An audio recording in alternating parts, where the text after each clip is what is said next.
Саламатсыңарбы, балдар? Саламатсызбы. Отургула, балдар. Биз дагы салтты бузбайлы, саламдашпай сөз сандыгын ачпайлы, эң алгач саламдашып, балдар, анан сабагыбызды баштайлы. Жаңылай жарыкты өчүп койчу. Балдар, бүгүнкү биздин темабыз кыргыз элинин байыркы улуттук кийимдери, балдар. Биздин ата-бабаларыбыздын кийимдери жөнүндө бүгүн сабакта өтөбүз. Илгери кандай кийимдерди кийишкен? Балдар, бүгүнкү биздин сабакта кыргыз элинин байыркы улуттук кийимдери жөнүндө маалымат аласыңар. Жана балдар, силер анын турмуштагы маанисин биле аласыңар. Кыргыз элинин улуттук кийимдерин башка элдерге жайылтуу жана биздин жашообузда колдонуу. Балдар, сабакта баарыңарга ийгилик каалаймын. Кыргыздардын улуттук кийимдерин негизги өзгөчөлүктөрдү көчмөн калкына ылайыкташып тигилген, жылуу болгон. Кыргыз элинин байыркы улуттук кийимдерин, балдар, атайын ууздар, чеберлер, усталар, өтүкчүлөр тигип жасашкан. Аларды кооздоп, шөкөттөп, ыгына келтирип, өз ишин мыкты жасагандыктан азыркы келечек муунга таберик болуп келе жатат. Ал эми азыркы кезде ишканаларда, фабрикаларда аземдеп, кооздоп тигип жатышат. Байыркы кезде апаларыбыз, жеңелерибиз жана кыздар атайын аялдарга ылайыктуу кийимдерди кийишкен. Аларды атай кетсек, элечек, тебетей, кош этек көйнөк, чыптамаларды кийишкен. Эркектердин улуттук кийимдери калпак, тебетей, чыптама, чапан, кементайларды кийишкен, балдар. Азыр, балдар, мен силерге тапшырма берем. Сүрөттөрдү чогултабыз. Силер сүрөттөрдү таратып берем. Силер болсо бат-баттан, балдар, чогултабыз. Анан доскага алып келип илебиз.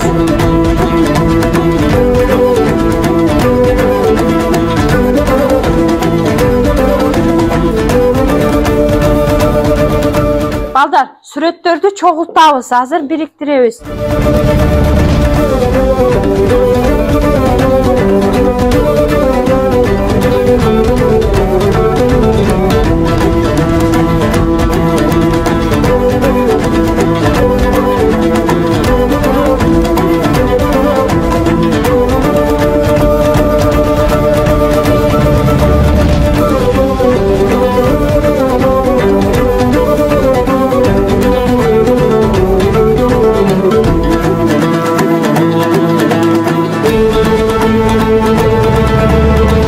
Biz büttük. Азаматыңар келгиле, элебиз бат-баттан.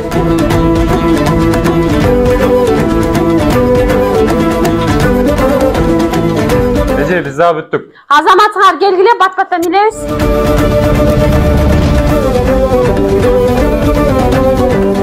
Эже, биз да илелиби? Илгиле, келгиле, болгула, бат-баттан.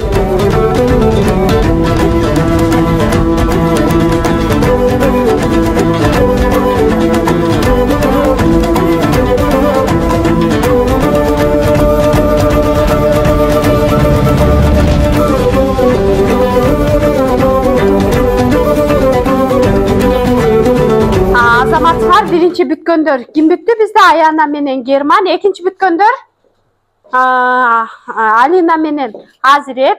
Азаматыңар алгыла. Үчүнчү бүткөн бизде Димитрий менен Жаңылай. Балдар, мен уккандан бир көргөн жакшы деп келгиле, анда кыргыз элинин байыркы улуттук кийимдери жөнүндө слайдка көңүлүбүздү бөлөлү.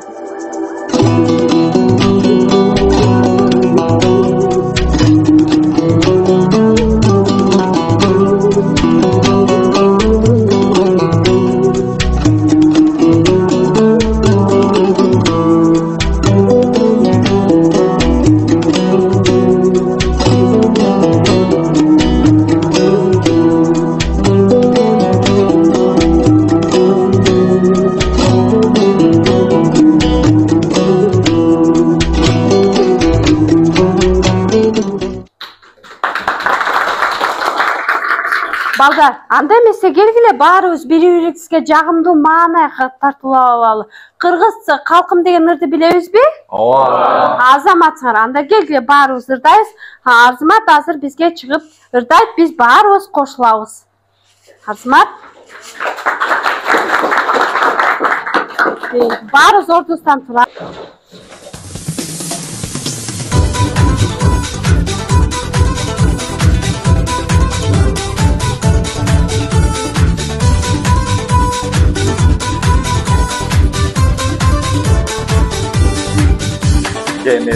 Uğur saymalıdır ak kapağı, Yürü bilbe yürü tanımadı. Eline delgi verip tanıştırgan, Ardından kağılayın Kırgız halkı. Eline delgi verip tanıştırgan, Ardından kağılayın Kırgız halkı. Kırgız halkım, Kırgız halkım, ardından kağılayın Kırgız halkım. Kırgız halkım, Kırgız halkım, ardından kağılayın Kırgız halkım.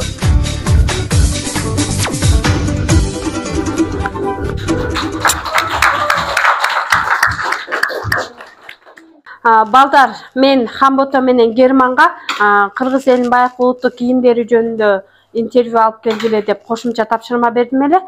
Саламатсыздарбы? Бүгүн биз Кыргыз элинин улуттук кийимдери жөнүндө изилдөө жүргүзөбүз. Баштайлы. Саламатсызбы? Сизден интервью алсам болобу? Ооба, болот. Кыргыз элинин байыркы улуттук кийимдерин билесизби? Ооба, билем. Мисалы шөкүлө, чапан, тебетей, кийиз чапан, белдемчи жана башка сөйкөлөр. Мисалы үчүн кементай бул илгери ата бабаларыбыз кийген чапан, чоң кийизден тигилген чоң чапан, аны мал баккан адамдар кийишкен. Сиз Кыргыз элинин кийимдери жөнүндө эмне маалымат билесиз же эмне жөнүндө айтып бере аласыз? Кыргыздардын улуттук кийимдери эми мурун социалдык абалына, жүрүм-турумуна, жаштарга жаш өзгөчөлүктөрүнө карата кийишкен деп ойлойм да. Азыр дагы мисалы алсак, элечекти, кыргыздын элечегин чоң апалар, энелер кийишкен. Кыздар менин оюмча кеп такыя кийишкен. Малакай деп койчу, кеп такыя кийишкен. Эркектердикин алсак, эркектер тебетей, калпак кийишкен. Эми силер жаштар кийесиңер да, мына башымда калпагым бар экен, өзүм дагы азаматсыңар. Ушинтип эле кий бергиле, кыргыздын улуттук кийимдерин өнүктүрүп, өстүрүп, силер кийбегенде ким кийет? Байыркы кыргыз кийимдер эмнеден жасалган? Байыркы кыргыз кийимдер менин оюмча табигый заттардан жана чийки заттардан жасалган. Жада калса сен кийип турган калпагыңда жүн кийизден жасалган. Кыргыз элинин байыркы улуттук кийимдериндеги саймалар жана ойлор эмне үчүн жасашкан? Кыргыз элинин байыркы кийимдеринин ой чимелери бул жаратылыштын кооздугун жана ошондой жан жаныбарларды, кыргыз элинин турмушун чечмелеген. Мен билген ойлордон бул жалбырак оюсу. Кийимде кандай мамиле кылса болбойт? Илгериден эле биздин атабыз айтып жүргөн баш кийимге отурса болбойт деп, баш кийимди ырытса болбойт деп, жаш кишилерге, жаш аялдарга желбегин жабынса болбойт деп, чапан үстүнө желбегин кийсе болбойт деп. Сиз калпак жөнүндө эмне билесиз? Мен калпак жөнүндө эмнени билем? Мисалы үчүн Кыргыз элинин байыркы биздин улуттук кийимдердин бири ушул калпагыбыз, күндүгүбүз деген нерсени билем. Биздин эң жакшы башыбыздын эмебиз ушул ак калпак. Шөкүл жөнүндө эмне билесиз? Шөкүлө жөнүндө негизи бул шөкүлө деген кыргыздын улуттук кийимдеринин бири. Менин билишимче бул шөкүлөнү жаңы турмушка узап жаткан кыздар кийген. Анан ошо турмушка узагандан кийин, кайын журтуна баргандан кийин ал шөкүлөнү элечекке алмаштырышкан. Интервью алсам болобу? Жо мен Жок, рахмат. Ассалам алейкум. Интервью алсам болобу? Кошо айтмада. Рахмат. Хамбото, сен ушул интервью алып жатканда кандай кыйынчылыктар болду? Сага интервью алган жактыбы деген суроону берейин деп жатам сага. Интервью алганда биринчи кыйынчылыгыбыз болсо, каяктан тартабызды ойлодук. Айзамалдан токтодук, анткени аякта киши көп, бизге жакыныраак.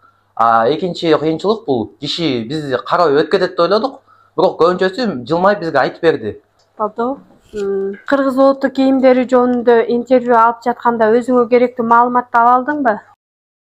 Ооба, көп маалымат алдым. Азаматсың, жакшы Герман отур. Рахмат. Канакей балдар, Фатунанын дөңгөлөгү айландыргандан кийин Димага түштү. Канакей, Дима сен жооп берип койчу мага. Кементайды кимдер кийген? Кементай кыргыздардын кенен тегилген кийиз чапаны, негизинен мал бакандарды кийими, анткени ал жаан-чачындан жана сууктан жакшы көргөйт. 19-жылында бай турган кыргыздар ак түстүгү өзгөчө бай жасалгаланган кементайды кийишкен.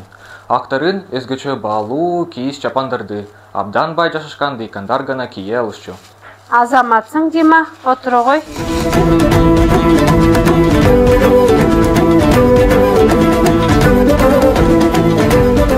Тете жанында жаңылмач айтып бер.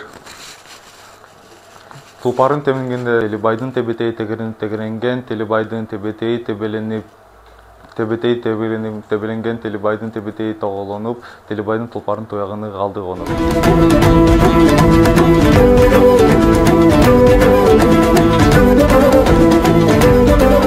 Эл жана боо деген эмнени түшүндүрөт? Эл боону улгайган эркек кишилер чапанын сыртынан байлап коюшчу. Азаматсың Данияр, отур.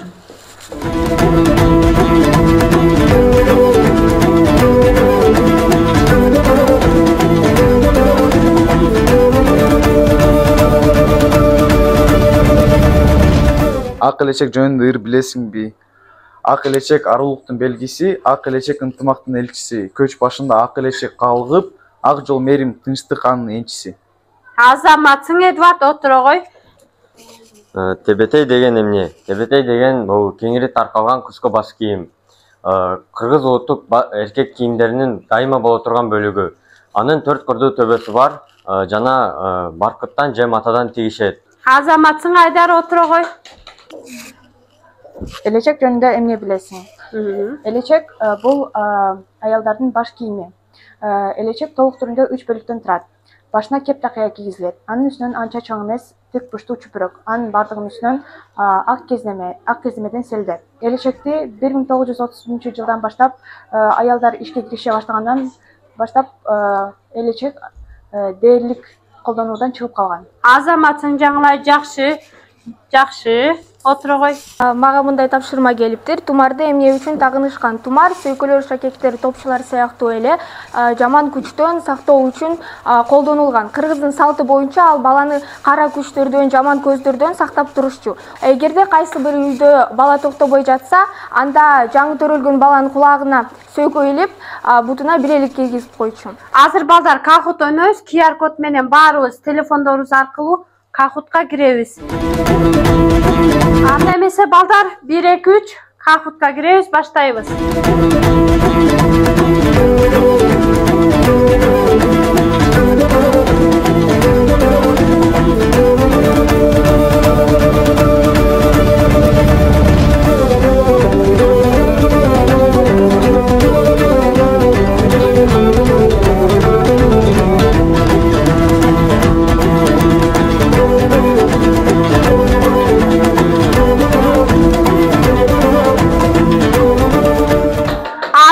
Кахуту көрөбүз. Ким биринчи? Үчүнчүгө Айдар, экинчиге Данияр, биринчиге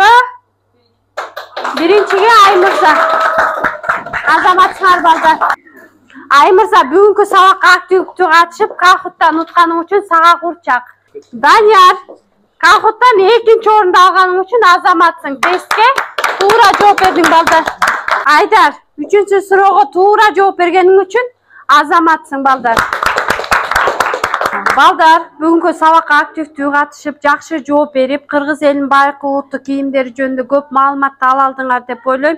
Мындан дагы кыргыз улуттук кийимдерин кийип жүргүлө, баалап жүргүлө, барктап жүргүлө.